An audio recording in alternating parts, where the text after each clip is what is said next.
I had spent all morning basting the turkey.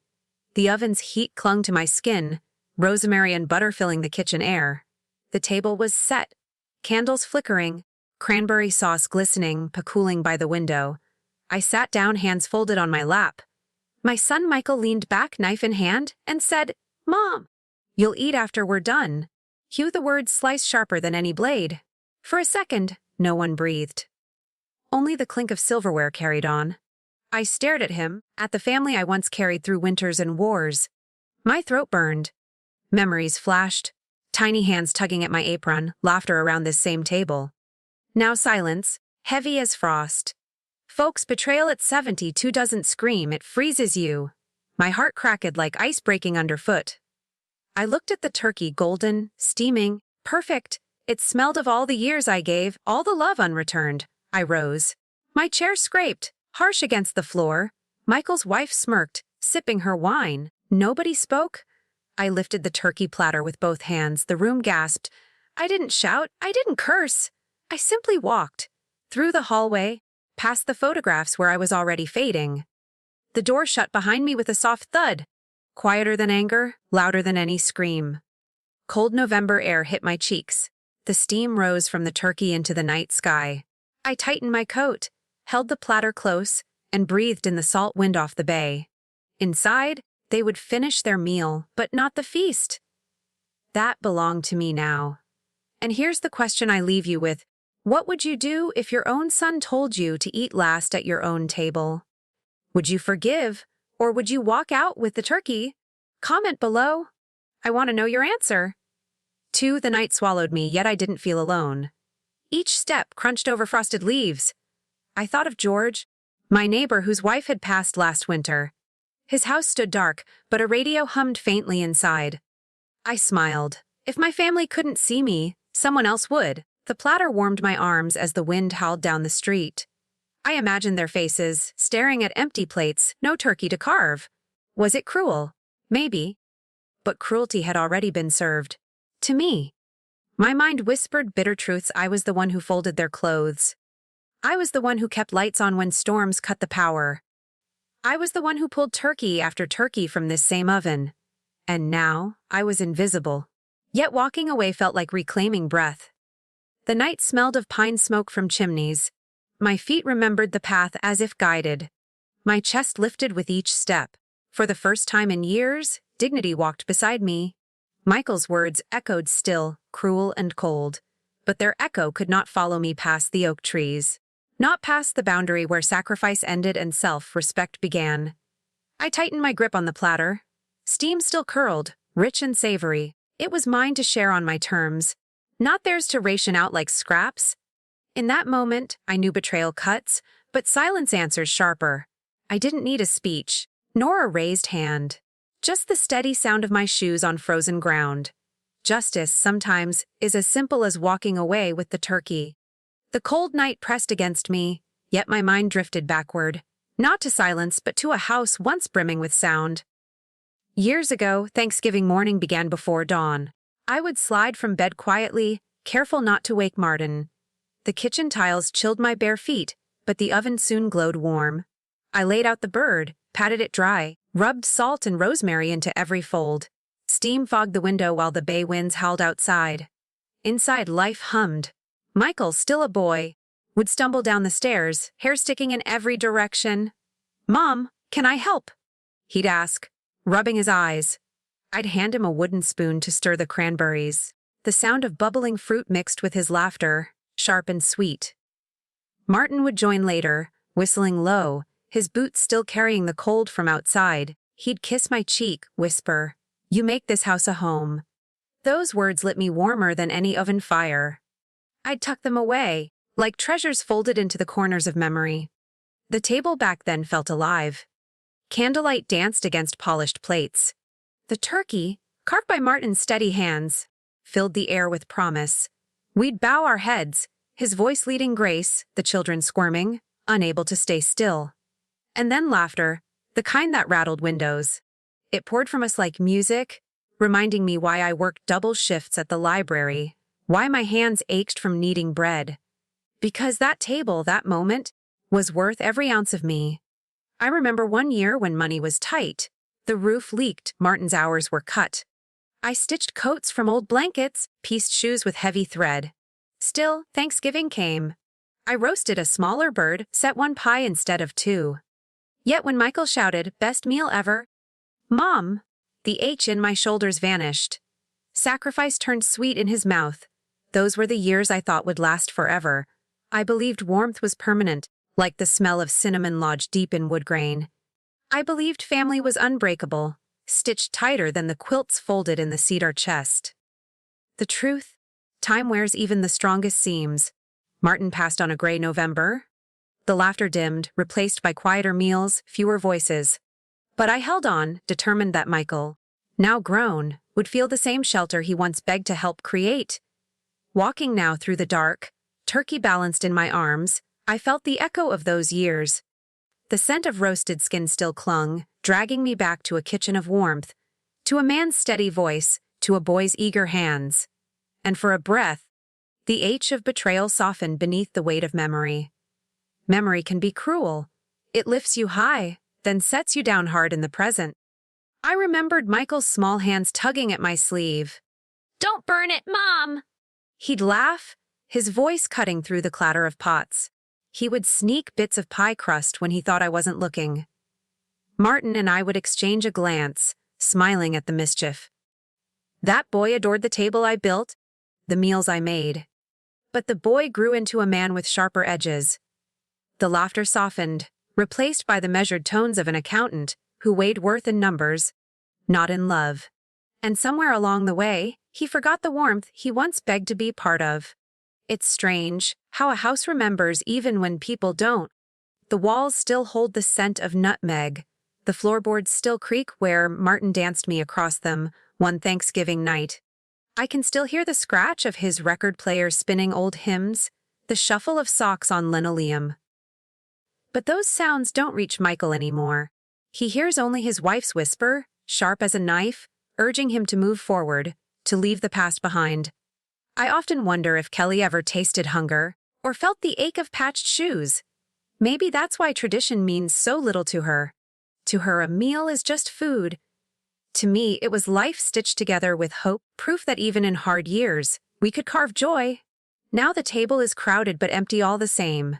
Their voices rise, but not with laughter, only with careless words that bruise deeper than silence. I sit there unseen, as if the chair beneath me might vanish, invisible in the very space I once filled with light. The hardest part isn't their cruelty. It's the forgetting. They forgot the woman who kept storms at bay, who turned scraps into feasts, who gave so they could grow. They forgot that family isn't inherited. It's kept alive by hands and heart. As I walked with the turkey that night, memory pressed harder than the wind. Each step forward pulled me farther from the kitchen I once knew. And yet, I couldn't let go entirely. The past clung like cinnamon to wood grain, refusing to fade, whispering of what once was and what could never be again. I held the platter tighter, balancing warmth against the chill. Between then and now stretched a gulf I couldn't cross. The boy who once stirred cranberries for me was gone. In his place stood a man who told me to eat last. And that truth settled heavy in my bones, colder than any November night. I shouldn't have stepped back inside, but I did. The heat from the dining room smothered me, thick with turkey grease. Laughter already stitched back together without me. My coat still hung over a chair, my pie dish still sat by the sink. I thought I could slip in, take them, and leave without more words. Kelly noticed first. She leaned against the counter, her smile thin. "Well, look who came back," she said. Couldn't stay away from the spotlight. The room shifted. Chairs creaked, silverware paused. Michael rubbed his forehead, avoiding my eyes. I felt every stare land like pins across my shoulders. "I came for my things," I said quietly. "The coat, the dish, that's all." Kelly's voice sharpened. "Back door would have been better," she said. "For help, I mean, isn't that where the staff usually comes in?" A few cousins chuckled nervously, then looked down at their plates. The joke wasn't funny, but cruelty never needs an audience to echo. I lifted my chin. "This is still my home," I said. Michael coughed, shifting in his chair. Mom, let's not make this bigger than it is. You're overreacting. Overreacting. The word landed heavier than the door slamming earlier. My throat tightened, yet my voice held steady. I gave you this home, I said. Brick by brick, meal by meal. Does that mean nothing now? Kelly snorted into her glass of wine. History doesn't pay the bills, she said. Maybe you should try gratitude instead of guilt. The room stilled. A cousin reached for bread, his hand trembling slightly. Even the candles flickered lower, as if they felt the weight of it. I reached for my coat, fingers brushing the worn wool. Kelly blocked the way, sliding the pie dish across the counter with one manicured finger. This old thing, she said. Why hang on to scraps when we can buy better? My jaw tightened. That plate's mine, I said. Her smile widened. Say please, she whispered, loud enough for everyone to hear. Heat flushed my face. The dish wobbled near the edge. A cruel game balanced on a fingertip. Michael shifted in his seat but said nothing. Silence from a son cuts deeper than any insult from a stranger. I forced my voice calm. Give it to me, Kelly. She dragged a fork across its surface, metal screeching like chalk breaking on stone. The sound shivered through me. Laughter rippled, low and uneasy, then died in the air. I stood taller, gripping the chair back to keep from shaking.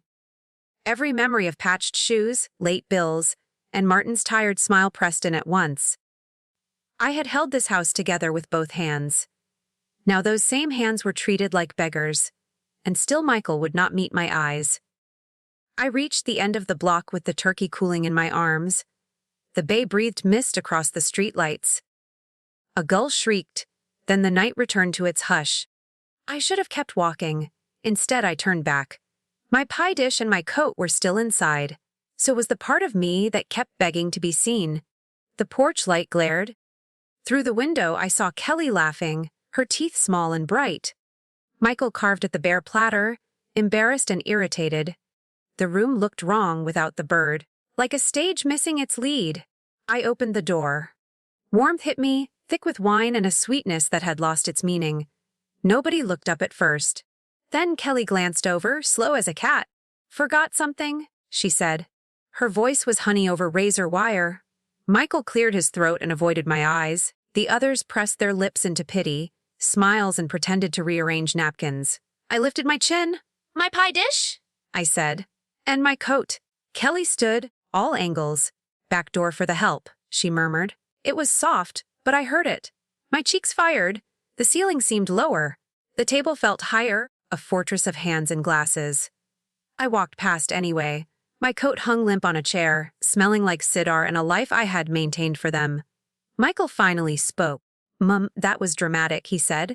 You made a scene. I kept my voice even. I made a choice. Kelly snorted. Over a plate of meat? She tilted her glass. Grow up. I could have told her about winters I kept pipes from freezing. About boiling bones so there would be soup. About Martin fixing the roof at midnight while I held the flashlight and prayed. But memory is a language they no longer spoke. Give me the dish, I said. Kelly swept to the counter. She plucked up my blue ceramic plate and peered at the worn underside. This old thing? She said. We should replace it. She set it on the edge like it belonged to her. Then she nudged it with a fingertip. The plate wobbled. She smiled. Careful, I said. She didn't move. Maybe it's time you downsized, she said. Less clutter? Michael's knife scraped the board. Let's not do this, he said. It's Thanksgiving. Do I reach for the plate? Kelly lifted it just out of reach, playful as a bully. Say please, she said. The room tilted, cranberries smeared like bruises on the linen. Candles hissed. My heart beat loud enough to count. Kelly, I said, give me my plate. Oh, she finally handed it over, but not before dragging a fork across its surface. Metal screeched, the sound cut through bone. I breathed slow. I would not break for her. Then she touched the framed photo near the wine. The one from the summer Michael caught his first striped bass. Martin's arm around us both. Sunlight on our shoulders. We need fresh frames, she said. Maybe fewer old pictures. More modern stuff. More Michael looked away. Leave it, Kel, he said. She didn't. She lifted the back and slid the photo out. Clutter, she said again. She folded the picture in half. The crease cut through my face. Stop, I said. Her lip curled. It's my house, she said. I decide the decor. It's still my home, I said. The words surprised me. They walked out of my mouth like soldiers. Michael sighed. Mom, you moved in because you were lonely, he said. We're trying to help, but you can't make demands. I stared at him. I moved in after your father died, I said. We agreed to share the mortgage. I kept the heat on when the oil ran out. I cooked when you both got the flu. Did I make demands then? Kelly rolled her eyes. That's called being grateful, she said. You should try it. The room went quiet. Even the fork paused. I felt the slow, deliberate rise of my breath. The old librarian in me counted to 5. Then I spoke. Grateful, I said, is feeding someone before yourself for 30 years. Kelly's smile thinned. Times change, she said. You don't run this kitchen anymore. I looked at the empty platter. You don't either, I said. Her cheeks flushed. You embarrassed us, she said. Neighbors will talk. Neighbors already do, I said. They ask why the old woman's name is gone from the mailbox. Michael's jaw tightened.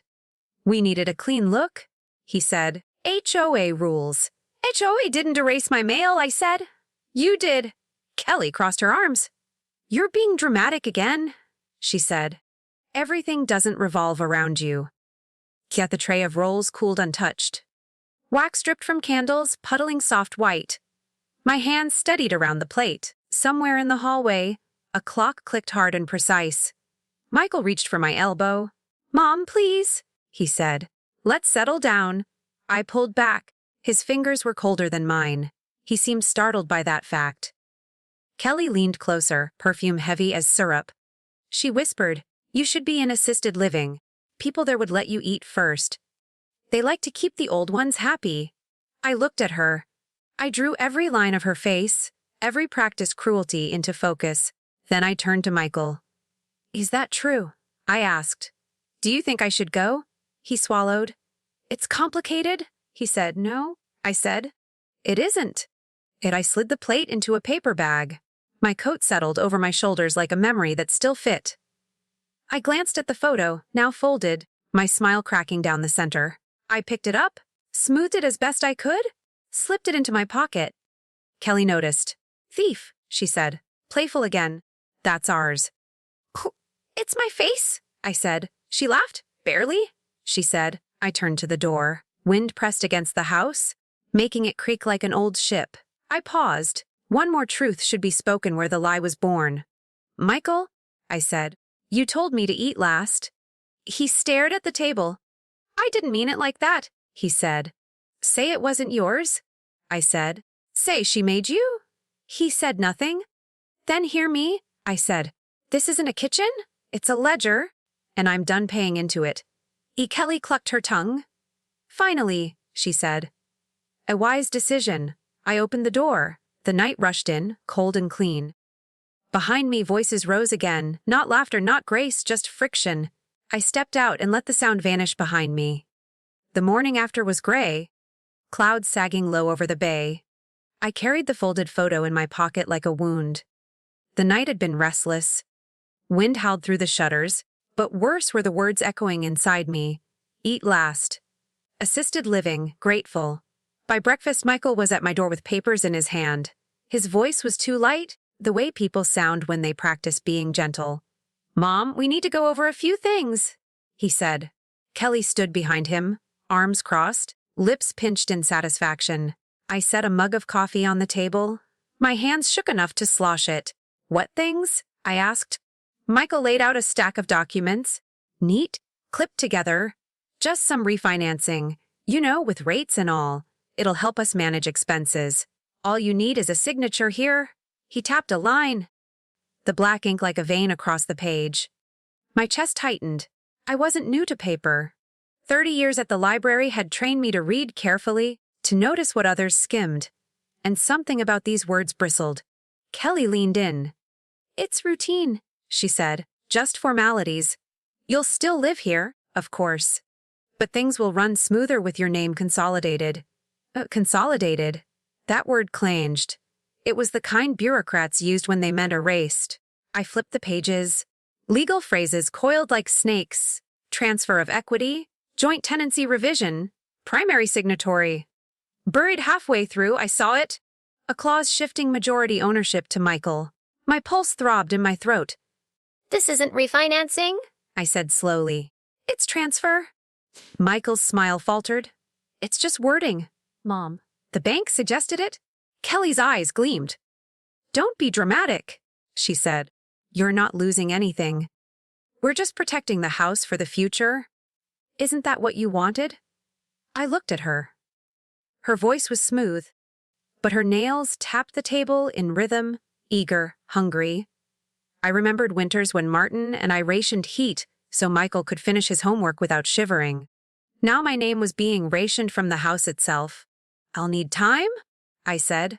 No time, Kelly answered. Deadlines, you know. Sign today and it's done. Michael cleared his throat. Mom, please. It's just paperwork. Trust me? Trust. The word turned bitter in my mouth. I traced the signature line with one trembling finger. The pen beside it gleamed, heavy, waiting. Every eye in the room pressed down on me. I thought of Martin's calloused hands patching the roof, of my own fingers scrubbing library shelves, of every Thanksgiving meal that had made this house a home. Now all of it could vanish with one stroke of ink.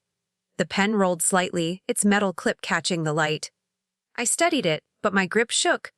My chest hurt, my breath shallow. I saw Kelly's smile curve as if she already owned the deed, and in that instant I knew this was no formality. This was erasure dressed in legal ink. The paper was not protection, it was a trap. The pen felt heavy in my hand, heavier than the house itself. Michael waited jaw tight, his knee bouncing under the table. Kelly leaned forward, nails tapping like a metronome. The silence thickened until even the old clock in the hall sounded like a gavel. I don't understand why you're hesitating, Kelly said finally. This is for your benefit too. Less stress, less responsibility. Isn't that what you wanted after Martin passed? Her words landed like stones. She said Martin's name as if it were a bargaining chip, not a man I had buried with my own trembling hands.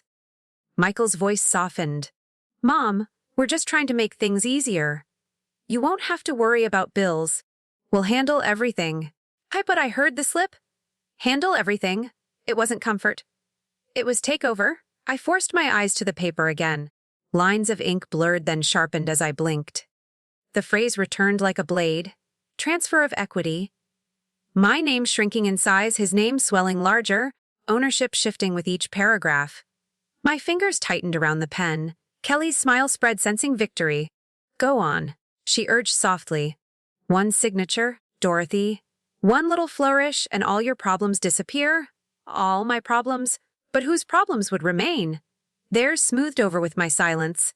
Mine, carved deeper by surrender. I lowered the pen toward the page.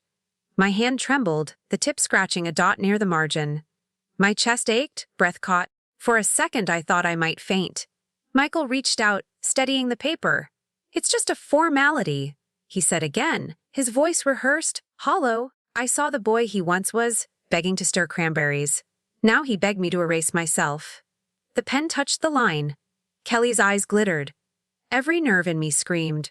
I set the pen down. I want to read it again, I said. Kelly's laugh was sharp. Read it? You won't even understand half of it. Then you can explain, I answered. My voice held steady this time. She flinched, just slightly, caught off guard by the steel in my tone. I gathered the stack, straightened the pages. I'll review this at my own pace, I said. Michael's eyes darted to Kelly. Mom, deadlines. I've met deadlines all my life, I cut in. I know how they work, and I know traps when I see them. Silence. Only the ticking clock remained, louder with each beat. I slipped the papers into a manila folder, tucked it under my arm. My coat settled over my shoulders, familiar weight like armor. Kelly's voice rose behind me. You can't just walk off with that. I turned at the door. It has my name on it, I said. That means it belongs to me until I decide. Michael stood, half-reaching, but stopped short. Something in my eyes must have warned him. The wind outside howled down the chimney. I opened the door and let it rush in cold and clean. The folder pressed against my ribs, hot as a hidden coal. I knew then what I had to do. Tomorrow, I would take these papers to the bank myself, and only then would I learn exactly how much of me they had tried to erase. The folder stayed locked in my drawer, tucked between old recipe cards and a yellowed letter from Martin. I kept the key under my pillow, as though the thin metal could guard me from betrayal. Every time I touched the folder, my chest tightened. It wasn't just paper, it was proof. Proof that my place in this house was shrinking, word by word, clause by clause. Days slipped into a colder rhythm.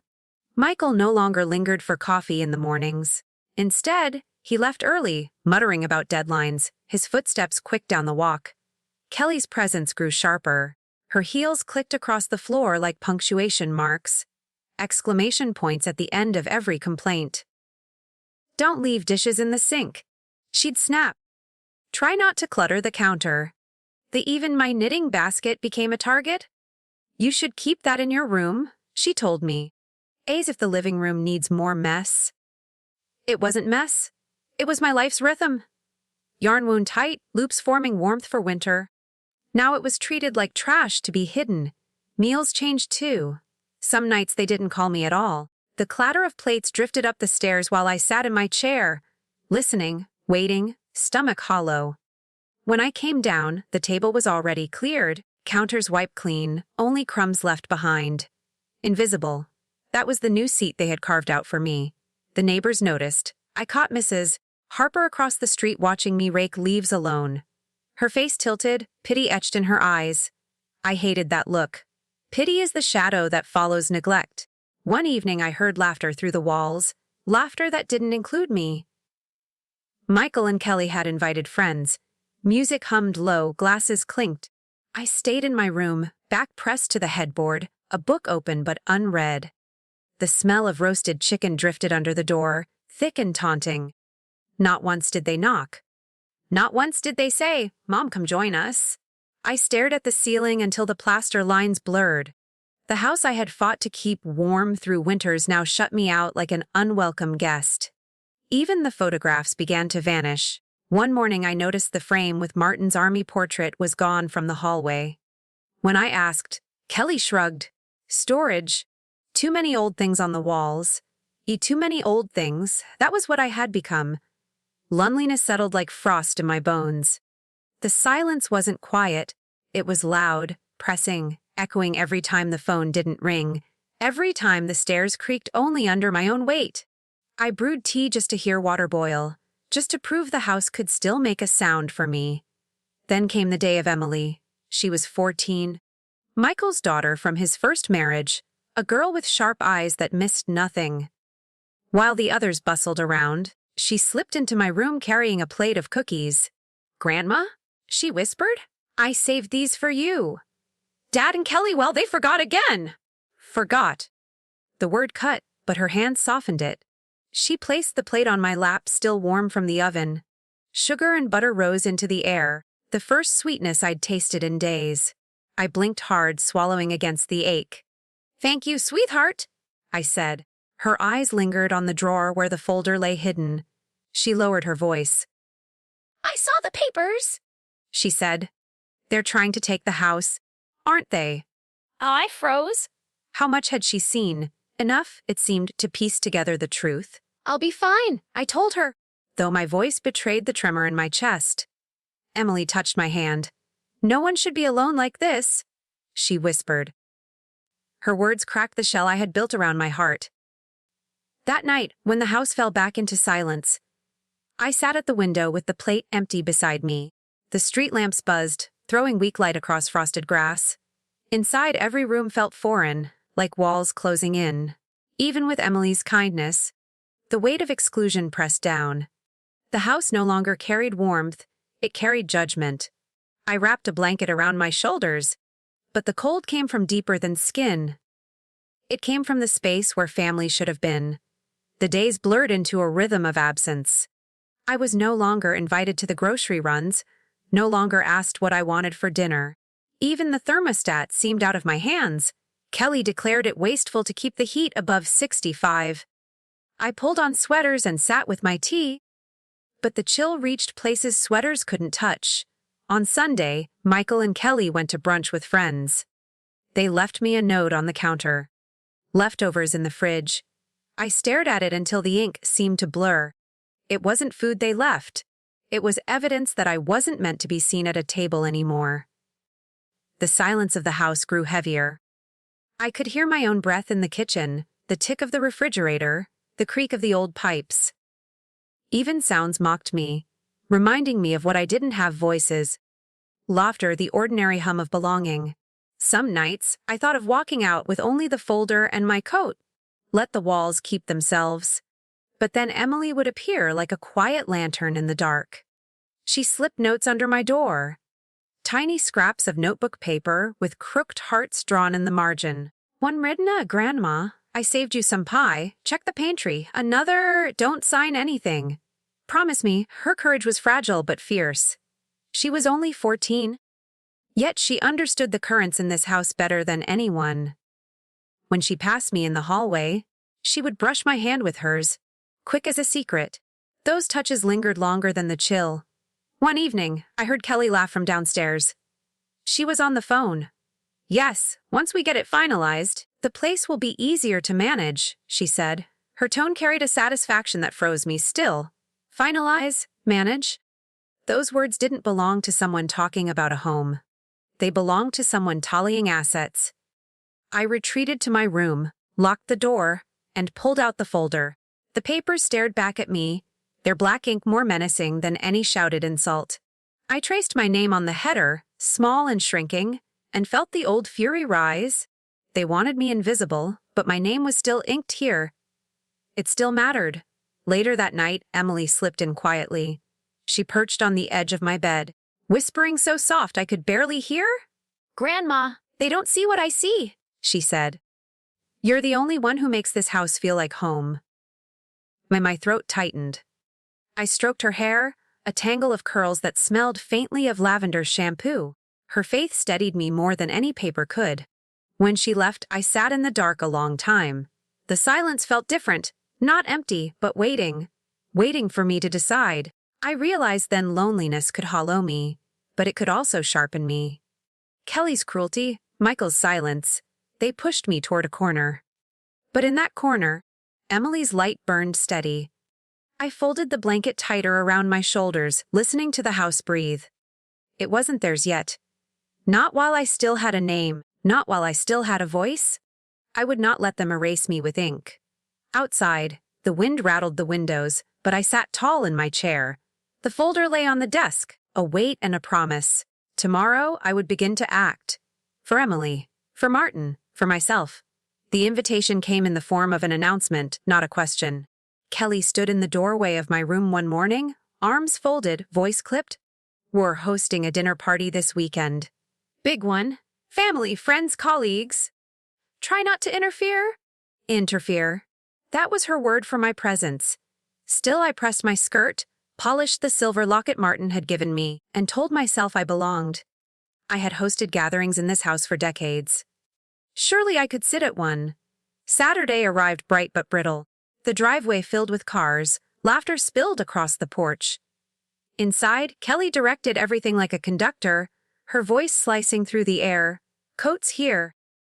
Drinks there. Oh, and don't mind the old furniture. We're planning upgrades." I stood in the kitchen doorway, clutching a tray of rolls I had baked that morning. My hands still smelled faintly of butter and rosemary.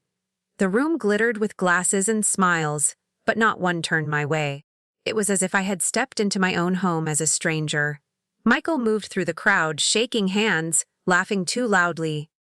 When our eyes met, he looked away, busying himself with a bottle of wine. The dismissal was sharper than words. I placed the tray on the buffet table. Kelly swooped in, her manicured nails rearranging the rolls. "Thanks," she said, voice low but cutting. "We'll just tell folks these came from the bakery. Presentation matters." The words burned. She was erasing me even in the food. As dinner began, I found a seat near the end of the table. The long cloth stretched before me, candles glowing, silver polished. The hum of conversation swelled, but no one addressed me. I might have been part of the furniture. Kelly lifted her glass for a toast. To family, she declared, eyes sweeping the room. And to building a home worth sharing. Odd applause followed. She smiled sweetly, then turned toward me. And of course, we must thank Dorothy. For all the years she kept things afloat until Michael and I could step in. He laughter rippled, shallow and sharp. Her tone carried the edge of mockery, as though I had merely kept the house warm until the real owners arrived. Heat rose in my cheeks.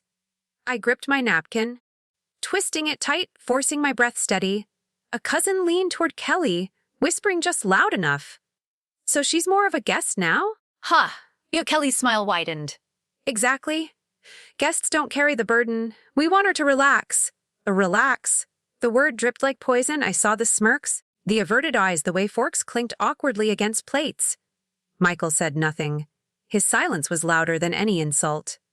Emily, seated 2 chairs down, shot me a look, angry, protective, but she was too young to change the room.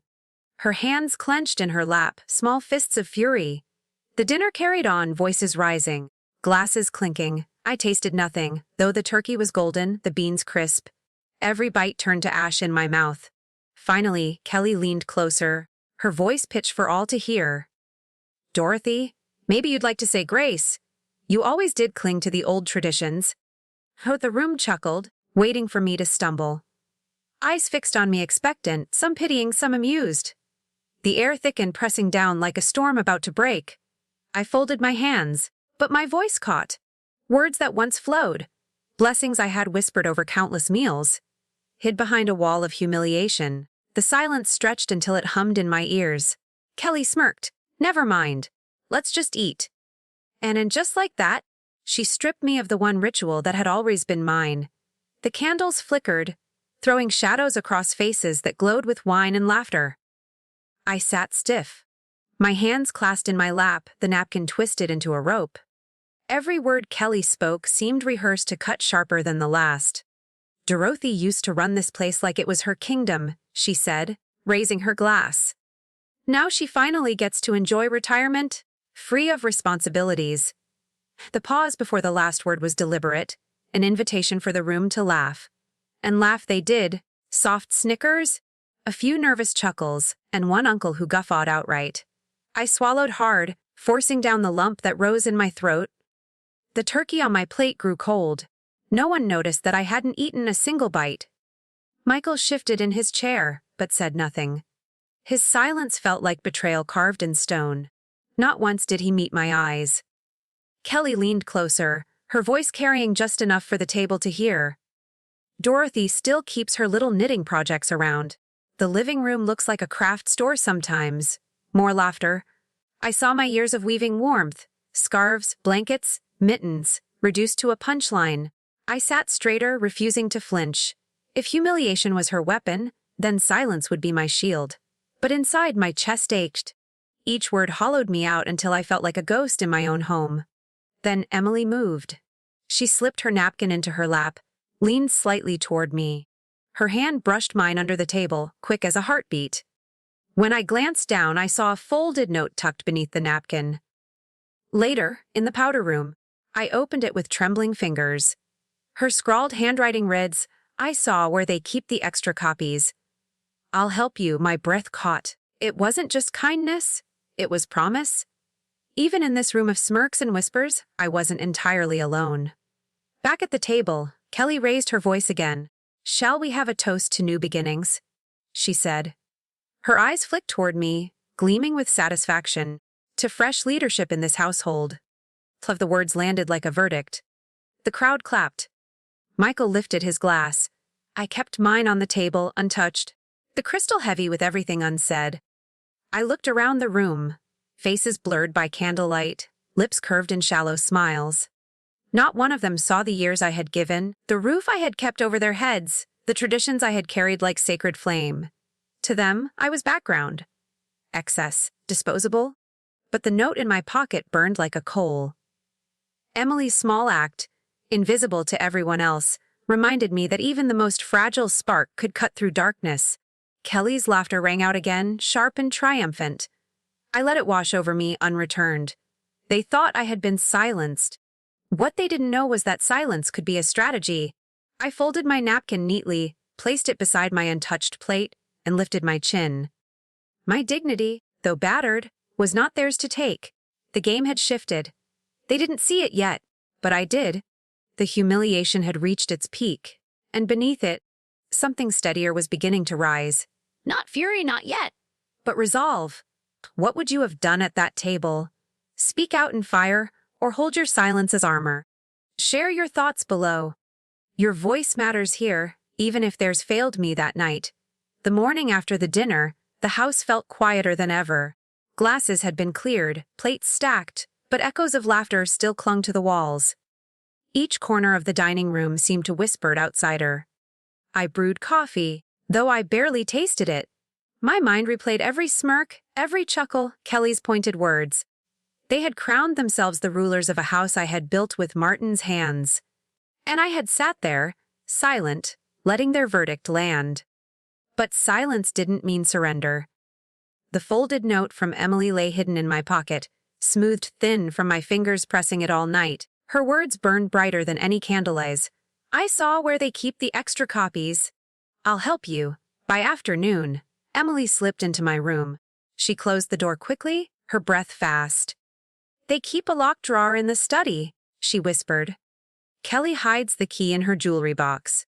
I've seen her do it. My pulse quickened. The study had once been Martin's refuge, where he paid bills and kept ledgers neat as hymn lines. Now it belonged to Michael and Kelly, their territory. Crossing that threshold felt like trespassing, though every beam of wood still bore Martin's sweat. We waited until evening, when the house buzzed with distraction. Michael watched the game in the living room. Kelly chatted loudly on the phone. Emily led the way upstairs, her small frame nimble, her eyes sharp. In Kelly's jewelry box, beneath a tangle of necklaces too gaudy for their gold, we found the key. It felt cold in my palm, the kind of cold that seeps into bone. Emily's hand brushed mine. You have to look, Grandma, she said. They're planning something big. We slipped into the study. The air smelled faintly of ink and furniture polish. The desk dominated the room, its drawers lined up like soldiers. With trembling fingers, I slid the key into the lock. The drawer opened with a reluctant click. Inside lay a stack of folders, thick and orderly, manila tabs labeled in Kelly's neat script: utilities, taxes, accounts, deed. Deed. The word sent a chill down my spine. I pulled it free, my hands shaking so hard the pages rattled. The top sheet bore the title, "A Transfer of Ownership." Michael's name bold and centered. My own signature line empty, yet beside it, a copy with my name already scrawled. A forgery? I knew instantly. The slant of the letters, the way the D curled wrong. It wasn't mine. The room spun. Emily leaned closer, her eyes wide. They faked it? She whispered. Her voice was steady, but her hand clutched my sleeve. I swallowed hard, fighting the wave of nausea. If this paper stood, then everything, my home, Martin's legacy, was already gone in the eyes of the law. But buried deeper in the folder, another sheet caught my eye. It listed dates, transactions, bank notations. Amounts withdrawn in increments, siphoned slowly, like water leaking from a cracked jug. Each line was a theft I hadn't noticed, small enough to stay hidden, large enough to matter. Emily's finger traced one entry. This was last week, she whispered. They're still doing it. My breath shuddered. Rage coiled with fear, but beneath it lay something sharper: clarity. This wasn't just neglect or cruelty. It was deliberate, calculated. I folded the papers quickly, sliding them back into the folder. We couldn't be caught, not now. The key turned in the lock with a soft click, sealing the secrets back inside. As we slipped out, a floorboard creaked in the hall. Footsteps. Heavy, deliberate. Michael's voice drifted up the stairs. Where are you? Emily's eyes widened. She shoved the note back into my hand, urgent. Hide it. Grandma, she hissed. Her footsteps darted toward her room while I pressed the folded paper against my chest, heart hammering. I stepped into the shadowed corner of the hall, the folder's weight still burning in my memory. Michael's footsteps grew closer. One more step, and he would see me. I held my breath, the truth pulsing in my pocket. The evidence was real. The betrayal was carved in ink. But the question lingered like a blade above me. Would I survive long enough to use it? Michael's steps slowed just outside the study. I pressed myself against the wall, holding my breath. The folded scrap Emily had given me burned hot in my palm. If he turned the knob, everything would unravel. A door creaked, not mine, but Emily's. Her voice floated out, casual, perfectly pitched. "I was just getting my book, Dad." Silence followed, then his footsteps retreated down the stairs. Only when the living room murmurs resumed did I dare to move. I slipped back into my room and closed the door with careful fingers. The lock clicked softly, the sweetest sound I'd heard all day. At last alone, I sat at my desk, the lamp casting a yellow pool of light. From my pocket, I pulled out the single page I had dared to keep the forged deed. The ink gleamed under the bulb. My name stared back at me, familiar and false at once. The curl of the D wrong, the cross of the T rushed. Someone had tried to wear my skin in ink. My stomach twisted. I thought of Martin's calloused hands smoothing this wood when he built the desk. How careful he was with every detail. He would have spotted the forgery instantly, and he would have fought. Beneath the deed, another paper revealed more wounds, a ledger of withdrawals. I traced the numbers with trembling fingers. 200 here, 500 there, thousands gone in silence, months of theft, carved out of accounts I once balanced carefully. Each line a quiet betrayal. I leaned back, pressing a hand to my chest. The weight of it crushed me. Not just the money, though that was Martin's lifetime, turned into digits. It was the certainty. This wasn't neglect. It wasn't thoughtlessness. It was intent. Michael's silence, Kelly's smirks, these were weapons sharpened behind doors, signed in stolen ink. Tears burned, but I blinked them away. I wouldn't give them that victory. Instead, I thought of Emily, her steady eyes, her whispered promise. "I'll help you." A child had stood guard where my own son would not. That truth hurt, but it also steeled me. I folded the documents, slid them into the lining of my locket box, hidden beneath fabric and ribbon. No one would look there. Kelly had no use for memories that weren't hers. The papers lay safe, close enough that I could touch them whenever I doubted myself. I poured a glass of water, but it tasted of ash. Sleep would not come. Instead, I paced the room, the floorboards groaning beneath my steps like an old ally. Outside, the wind rattled the shutters, carrying whispers from the sea. I thought of every meal I had cooked, every bill I had paid, every stitch of care I had woven into this home. And now, in their eyes, I was dispensable. An obstacle, a signature away from erasure. But they were wrong. So wrong. I stopped at the window, my reflection staring back, lined, tired, but unbroken. I laid my hand against the glass, feeling the cold seep into my skin. In that chill, a vow settled inside me. They had humiliated me in front of family, tried to steal my roof, my name, my years. But I was still here, and I would not leave quietly. Some battles are not fought with raised voices or slammed doors. Some are fought with patience, paper, and timing. I had the first piece of truth in my hands. More would follow. And when the moment came, I would be ready. I returned to the desk, slid the lamp off, and sat in the dark. The silence no longer felt empty. It felt waiting. The war had shifted. And though they didn't know it yet, I was done playing the ghost in this house. The night stretched long, refusing to end. I lay in bed staring at the ceiling, the pattern of shadows shifting as the wind moved the branches outside. Sleep would not come. Every time I closed my eyes, I saw my name forged in ink, bold and wrong. I heard Kelly's laughter, the scrape of Michael's silence. The betrayal echoed louder in the dark than it had in daylight. I pushed the blanket aside and sat up. The room smelled faintly of lavender sachets, a scent I had always used to keep moths away. Now it reminded me of Martin, how he would tuck a sachet into my drawer and tease, "Your clothes smell fancier than mine ever will." His voice rose clear in memory, warm and steady. I closed my eyes and clung to it. Martin had always believed in keeping order. Bills paid on time, deeds locked in the drawer, every nail in the house hammered straight. "It isn't just about the house," he once said. sanding the porch rail until it gleamed. It's about respect. You care for what you've built, or it won't care for you. Those words struck differently now. I had cared. And they were tearing it apart. I paced the room, the floorboards creaking like old companions. The house knew me still. It knew the meals I had cooked, the nights I stayed up with sick children, the mornings I woke before dawn to keep the heat alive. The walls carried those echoes even if Michael and Kelly had forgotten. But remembering wasn't enough. I pressed my palm flat on the desk where Martin once signed checks. I felt the grain of the wood, the grooves his pen had left in faint lines. He had left me this home not just in law, but in legacy. If I let them erase it, I would be betraying him too. Tears pricked, but I let them fall silently. Grief mingled with fury until it became something new. Resolve. I wasn't powerless. Not while I had my mind, my memory, my will. I pulled open the top drawer of my dresser and took out an old leather-bound notebook. Its pages were yellowing but sturdy.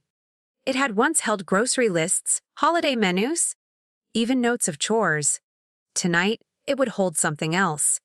I lit the lamp again, shielding the light with my hand so it wouldn't slip under the door. The glow fell across the blank page. For a moment I hesitated, pen hovering. Then I began to write. First, a list of what I knew: forged deed, withdrawals, Kelly's words, Michael's silence. I wrote slowly, letting each word etch into the page like a scar. Then, a second list: allies.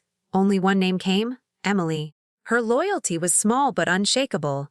Sometimes one is enough. The pen scratched steady, the sound anchoring me. I added questions. Which account had they targeted? Were there more documents hidden? Who else might know? Each question was a thread, and threads, when gathered, could form a rope strong enough to climb out of any pit. I paused, listening to the house. Michael's snore carried faintly down the hall. Kelly's laugh was gone, swallowed by sleep. Only Emily's light footsteps stirred once, as if she knew I was awake, too. I bent back over the notebook, my hands steady now. This was no longer about surviving their cruelty. It was about reclaiming the truth, about making sure Martin's voice didn't vanish from these walls. The ink pooled at the end of the pen stroke. I underlined one word at the top of the page of plan. And for the first time since humiliation hollowed me, I felt the stir of strength rising. Not loud, not visible, but steady. The notebook filled slowly, each page bearing the weight of truth. I wrote until my hand cramped, the lines leaning crooked but legible. Every detail mattered. Every withdrawal, every forged curve of my signature, every word Kelly had spat at that table. All of it belonged here, carved into paper where no smirk could erase it. Martin's memory guided me as I wrote. I could see him, sleeves rolled up, sanding the porch railing until his arms ached. Build it straight, he'd say, because someday someone will lean on it, and it has to hold. I had leaned on him all my life. Now I had to become the rail, steady enough to hold even as others pressed against me. I turned another page. This time, I didn't just record. I began to plan. Step 1, secure the papers. I underlined it twice. The forged deed, the ledgers. If Kelly or Michael realized I had seen them, the game would change too quickly. They believed me invisible, harmless. That illusion was my advantage. Step 2, seek proof beyond this house. A notary perhaps, or bank statements I could request quietly. If I moved carefully, they wouldn't suspect until the ground shifted beneath them. Step 3, wait. Patience, though bitter, was a blade sharper than any insult. Kelly thrived on immediate victories, public humiliation, smug laughter. But I would fight in silence. Silence, Martin once told me, can be louder than thunder when the moment comes. I pressed the pen to the paper and let the words settle. They will not take this house. They will not erase me. The room grew colder as the night dragged on. I wrapped my shawl tighter and stared at the pages. For the first time in weeks, I didn't feel adrift. I had direction, however fragile. Resolve had rooted itself, quiet but strong. I closed the notebook gently, almost reverently, as though I were tucking Martin's hand into mine. The leather cover was worn, its corners frayed, but it felt like armor. I slid it into the false bottom of my sewing box, an old trick I had once used to hide Christmas gifts from the children. Kelly wouldn't think to look there. She had no patience for sewing, no respect for craft. I turned off the lamp. The room sank into darkness, save for the sliver of moonlight at the curtain's edge. I lay back, but my body stayed alert, muscles taut with a new kind of wakefulness. It wasn't fear this time, it was readiness. Then, a sound. A faint creak on the hallway floorboards. I froze, breath caught in my throat. The steps were too heavy for Emily, too deliberate for chance. They lingered outside my door, paused, then shifted away. The silence that followed was heavier than the noise. I clutched the edge of the blanket, my mind racing. Had they heard the scratch of my pen? Had they noticed the missing page from the study? I stayed still, listening to the house breathe. The walls groaned. The wind rattled the shutters. But beneath it all was that lingering hush of someone who had stood outside my door. At last I closed my eyes, though sleep would not come. Resolve burned hotter than exhaustion. The path ahead was dangerous, but it was mine. And no matter who listened in the dark, I would be ready when the moment came. The morning after my sleepless vow, I rose before the sun. The house still slept, muffled in silence, the kind that follows a storm. I moved slowly, careful not to wake anyone. Every creak of the stairs felt like a test of my resolve. In the kitchen, I brewed coffee the way Martin liked. Strong, no sugar. The steam curled into the air, carrying me back to mornings when he'd sit with the newspaper, tapping the margins as he read. Details matter. He always said. Details would be my weapon now. I sat at the table, the notebook hidden in my lap, and reviewed my lists, forged deed, withdrawals. Emily's loyalty. Patience. Each word anchored me, a reminder that I wasn't simply drifting. I was steering. By the time Kelly shuffled in, yawning and scrolling her phone, I had already washed the cup, wiped the counters, and tucked the notebook away. Morning, she muttered, not looking at me. She poured herself cereal, milk sloshing over the edge, and left the mess behind. I didn't flinch, let her believe I was invisible. The invisible can move unseen. Emily found me later in the garden, pruning roses with hands steadier than my heart. Her voice dropped low. Grandma, I can get copies of their mail. Dad always leaves it on the counter before he files it. I glanced at her, alarmed. That's risky, I whispered. She shrugged, determination burning in her eyes. They underestimate me too? That night, Emily slipped me an envelope under my door. Inside, I found a bank statement addressed to Michael. I traced the lines with my finger. The withdrawals leapt from the page, each one more brazen than the last. Money siphoned into a joint account with Kelly's name stamped across it. I sat back, my chest heavy. This was no longer suspicion. This was proof. Their plan wasn't about easing me into retirement. It was about bleeding me dry. I knew the next step. I needed the bank. But I had to be careful. Kelly guarded the car keys like treasure, and Michael asked too many questions. So I waited. Patience, I reminded myself, was sharper than anger. 2 days later, the chance came. Michael left early with Kelly for a realtor meeting. Emily pressed the spare keys into my hand, her fingers quick and secretive. They won't be back until afternoon, she said. Go now. The drive into town felt longer than it was.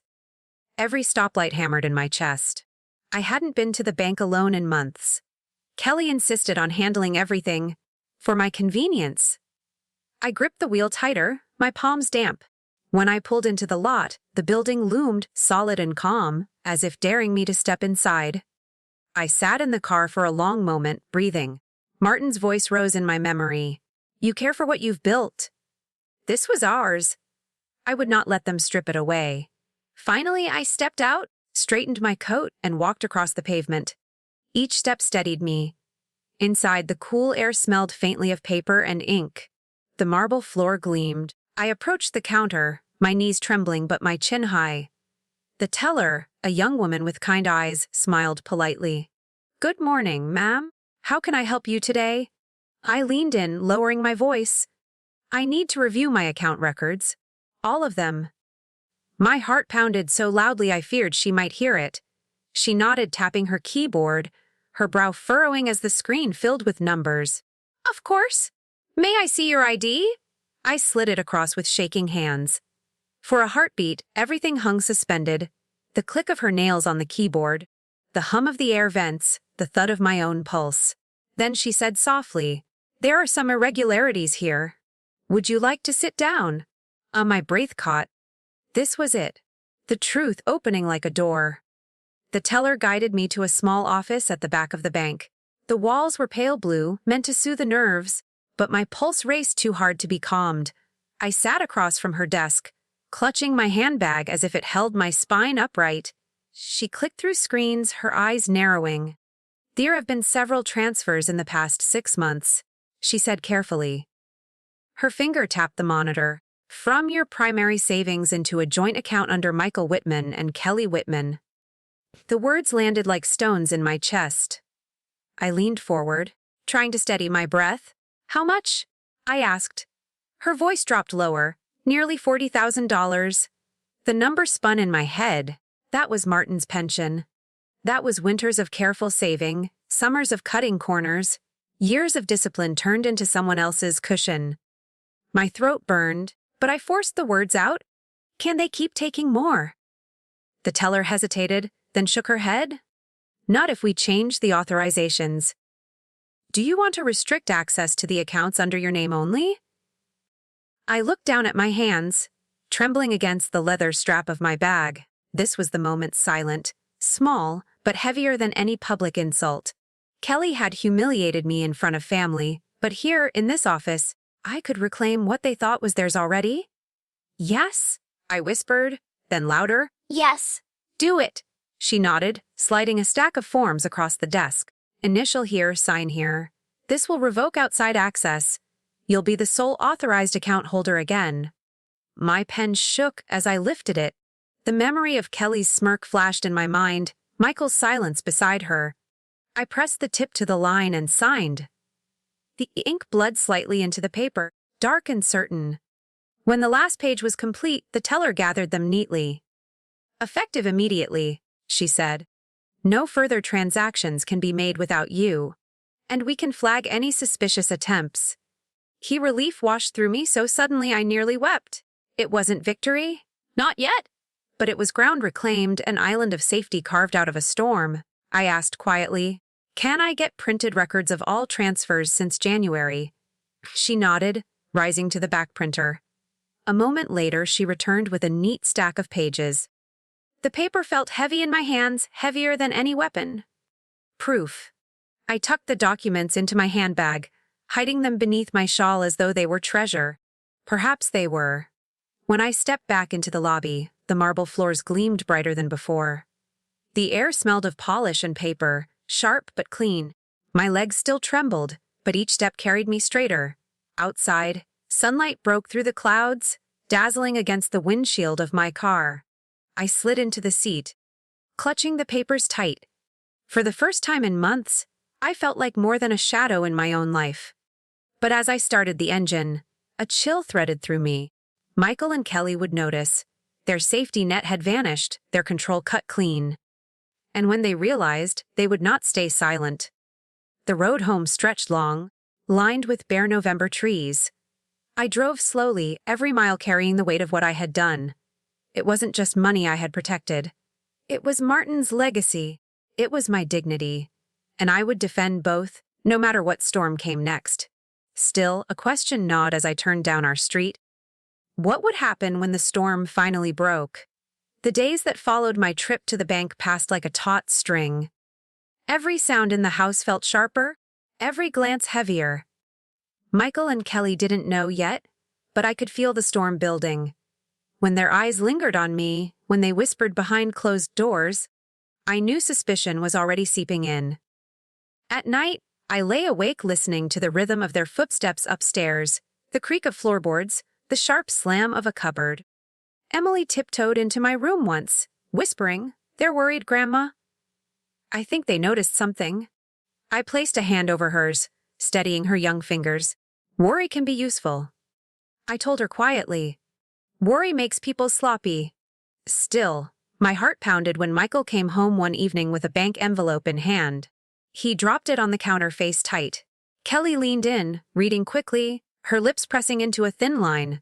Neither of them spoke to me. But the air shifted. Their leash had snapped, and they knew it. I realized then that waiting wouldn't be enough.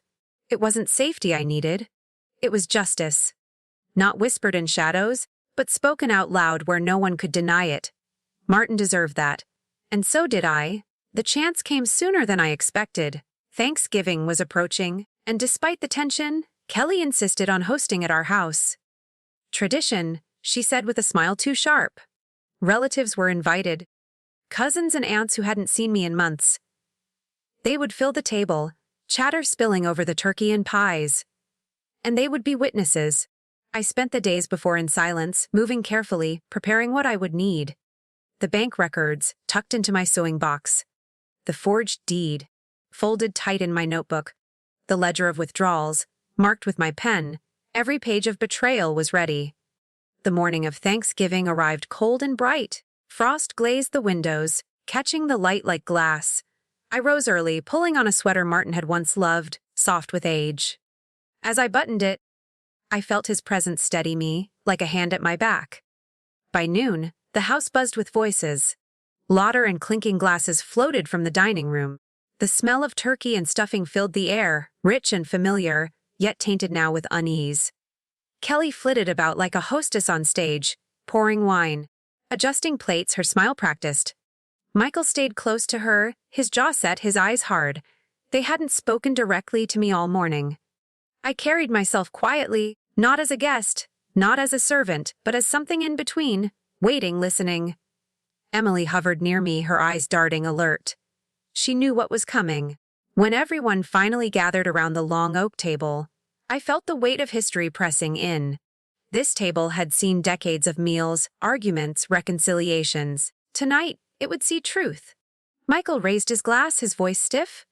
To family, he said, the words hollow. Around the table, glasses clinked. Though the sound felt brittle, I didn't lift mine. Instead, I folded my hands in my lap, steadying my breath. The time was close. The papers in my handbag were heavier than gold, heavier than grief. Soon they would be laid bare.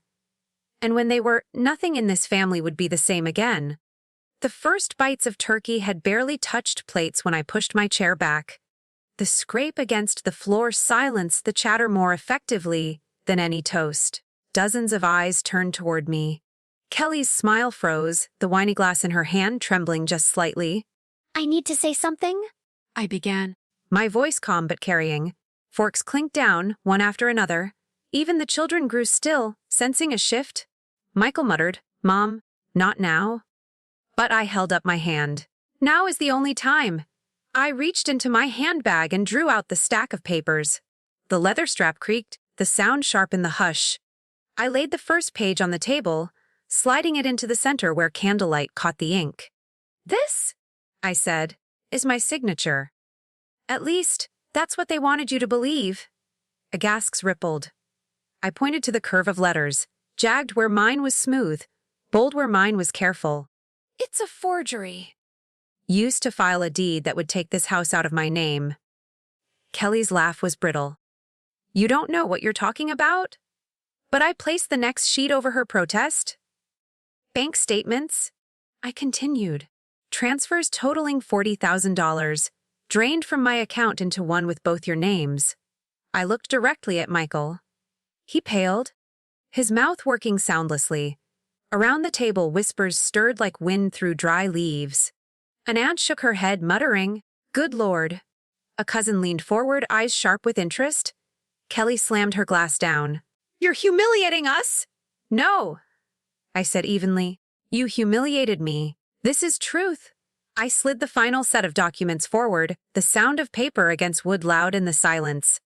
Every withdrawal, every date, every dollar. Marked, printed, undeniable. And Emily's small hand slipped into mine under the table, squeezing hard. I squeezed back, steadying both of us. Michael finally found his voice. "This is family business. We can handle it privately." But his words were weak, drowned by the evidence staring up at everyone. I straightened, the weight of decades in my spine but no tremor in my voice. "I will not be erased. Not from this house. Not from this family."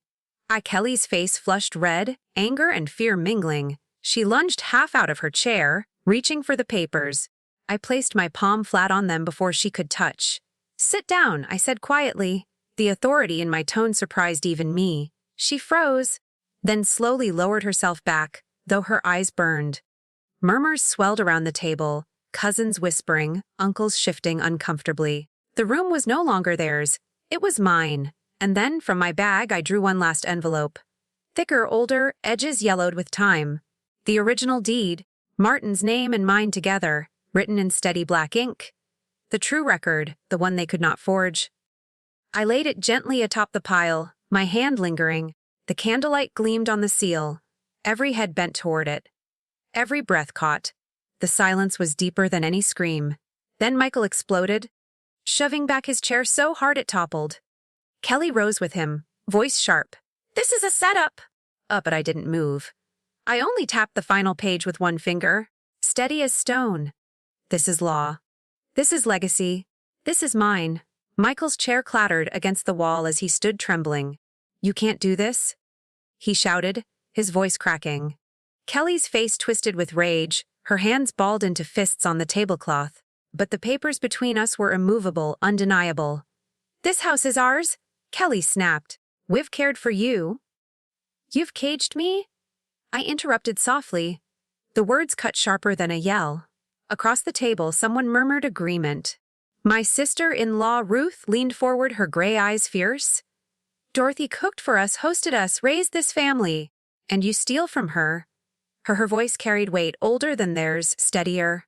Michael's mouth opened, but no defense came. Kelly tried instead. "She's confused. She doesn't understand finances."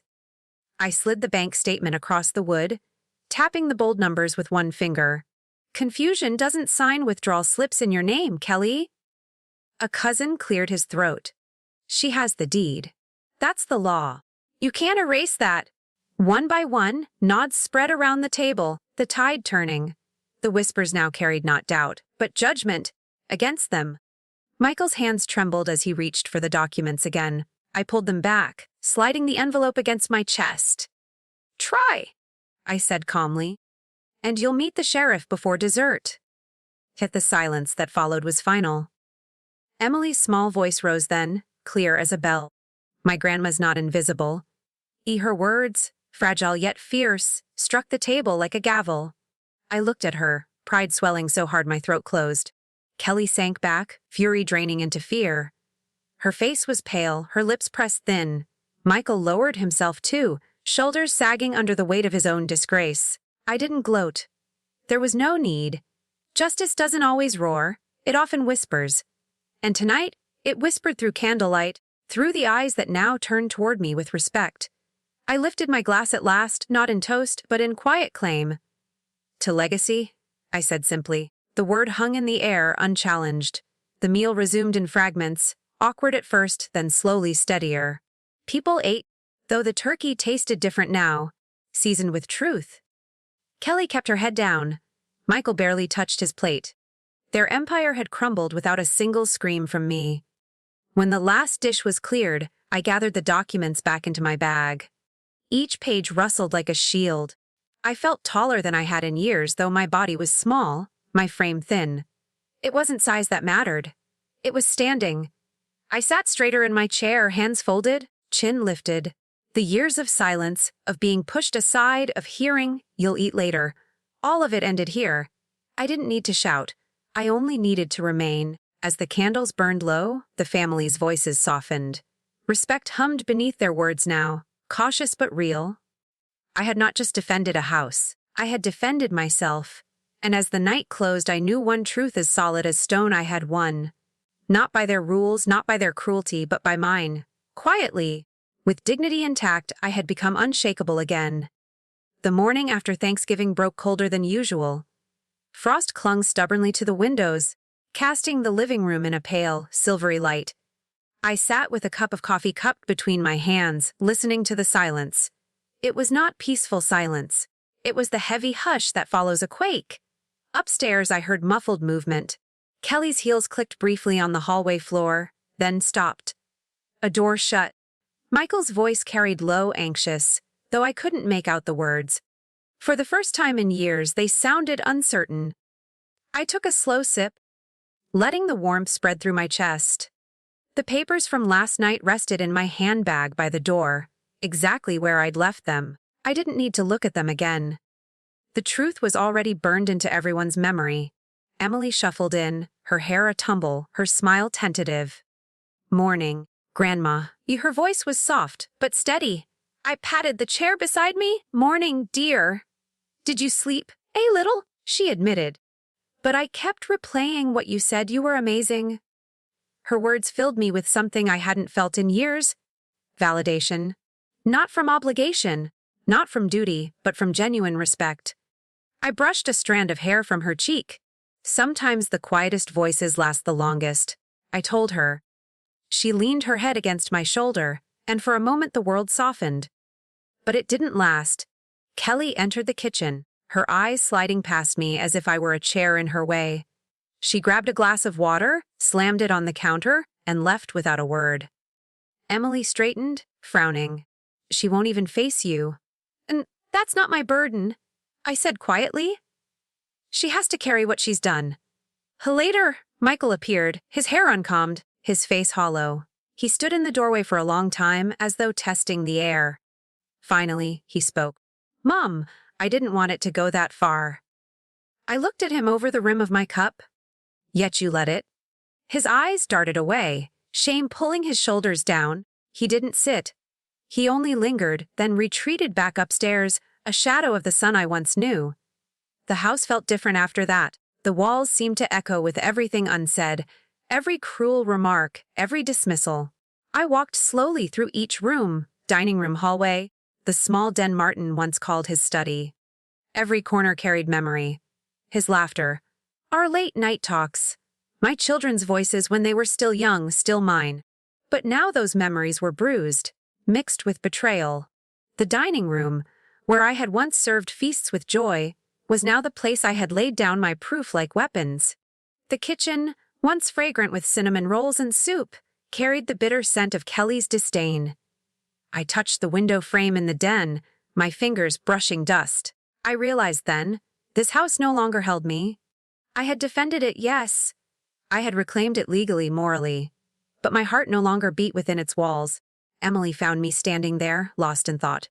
Her voice was small but certain. "You're not happy here anymore, are you?" I turned to her, my throat tight. "No, darling, I'm not." She nodded, as though she had expected the answer. "Then maybe it's time you chose a place that feels like yours again." Her words settled over me with the weight of truth. I had fought for dignity, for justice.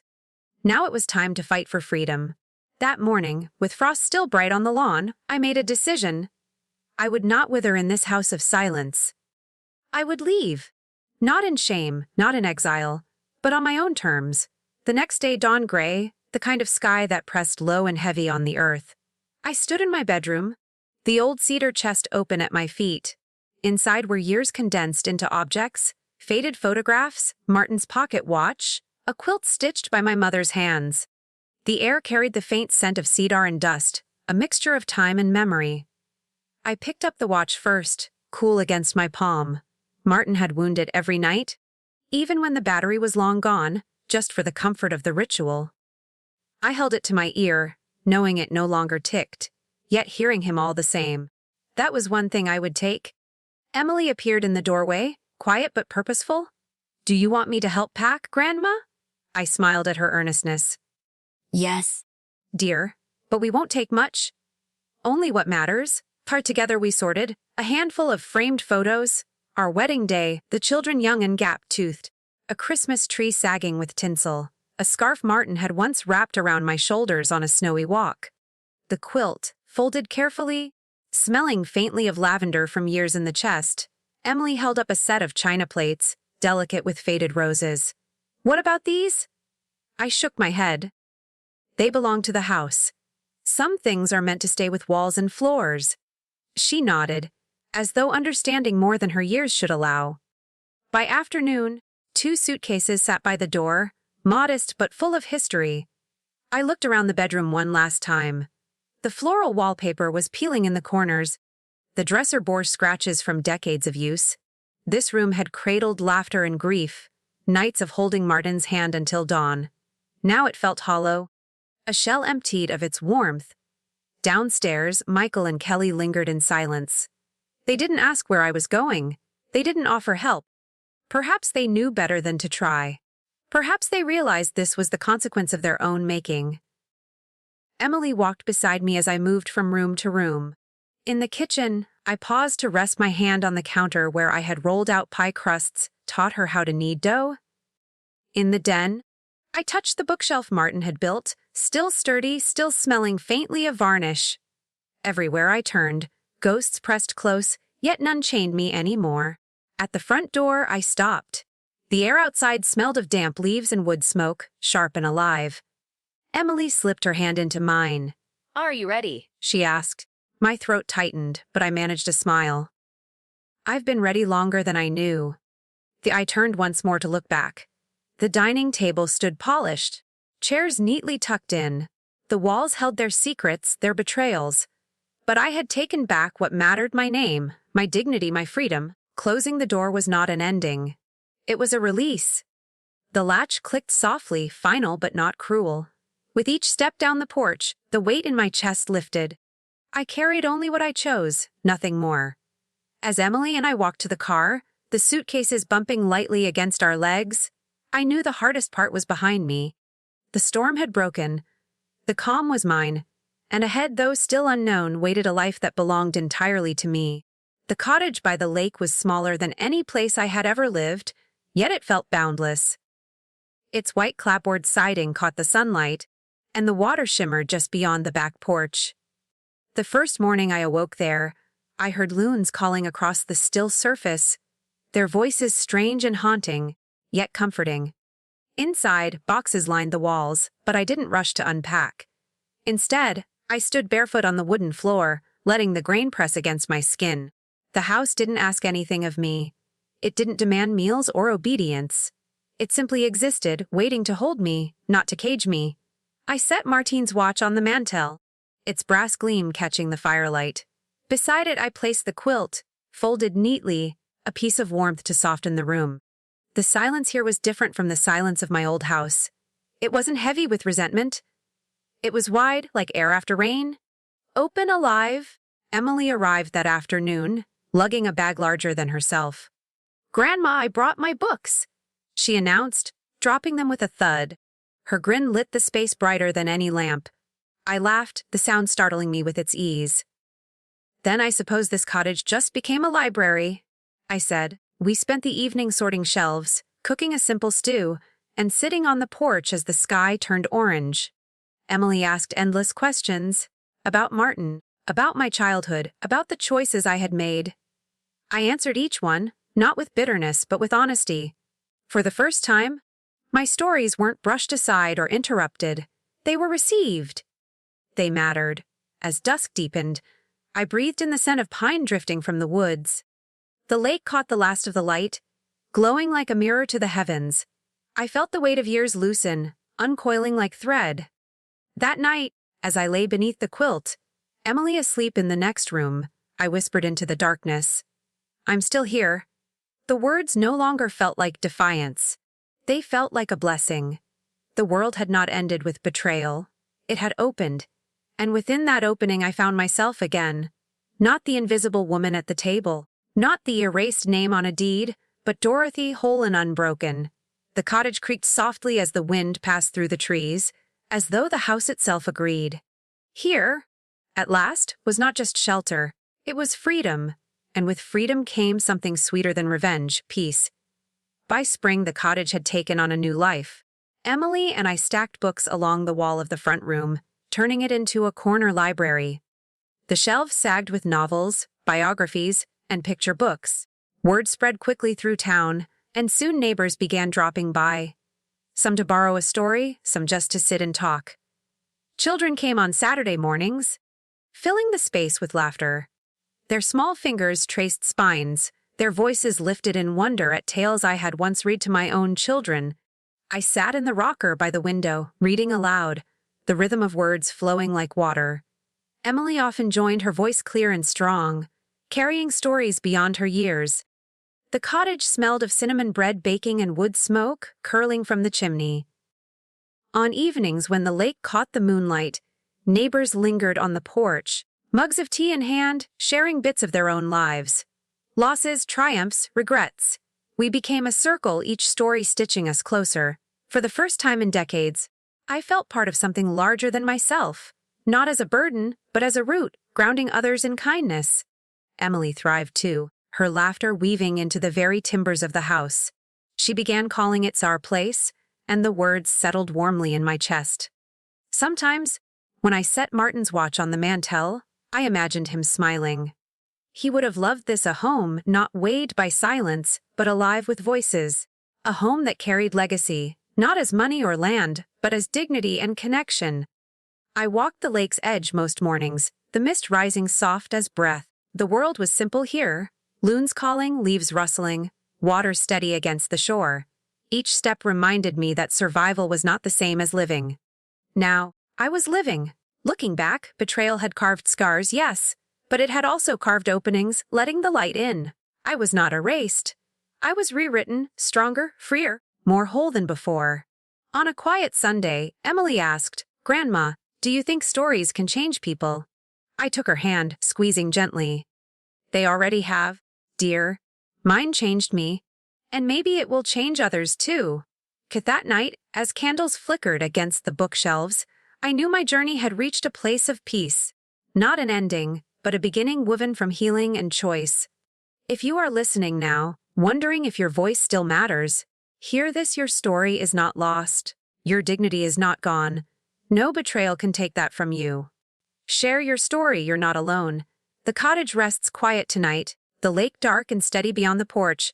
I sit with Emily beside me, the quilt pulled across our knees, a fire glowing low. Life has not been simple, but it has been mine again. I am no longer invisible. I am no longer waiting for permission to belong. Betrayal did not break me, it revealed me. It taught me that dignity does not vanish with age. It waits patient, silent, until you choose to claim it again. Now, I live with peace in my hands and legacy in my heart.